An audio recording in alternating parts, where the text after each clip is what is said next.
বিশ্বের প্রায় 20% তেল সরবরাহ এই সমুদ্রপথ দিয়ে হয়ে থাকে। যুদ্ধের মতো পরিস্থিতিতে যখন সাপ্লাই চেইন বা সরবরাহের সংকটের আশঙ্কা দেখা দেয়, তখন প্রশ্ন ওঠে, কেন এর কোনো বিকল্প পথ তৈরি করা হচ্ছে না? ম্যাপে দেখলে মনে হতে পারে যে মাটি কেটে সহজেই একটি নতুন পথ তৈরি করা সম্ভব, কিন্তু বাস্তবে এটি অত্যন্ত কঠিন। এর প্রধান বাধা হলো হাজার মাউন্টেন্স। এই পর্বতগুলোর উচ্চতা প্রায় 1800 মিটার। এই পাহাড় কেটে খাল তৈরি করা অত্যন্ত জটিল এবং এতে প্রায় $200 বিলিয়ন চেয়েও বেশি খরচ হতে পারে।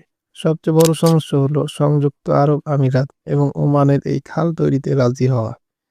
এই খাল তৈরি করলে দেশগুলো দুই ভাগে বিভক্ত হয়ে যাবে। এতে তাদের প্রধান কেন্দ্রগুলো আলাদা হয়ে পড়বে এবং নিরাপত্তা শুল্ক ও সামরিক ক্ষেত্রে বড় ধরনের সমস্যা দেখা দিতে পারে। এইসব কারণে স্ট্রেট অফ হরমুজের এখন পর্যন্ত কোনো কার্যকরী বিকল্প তৈরি করা সম্ভব হয়নি।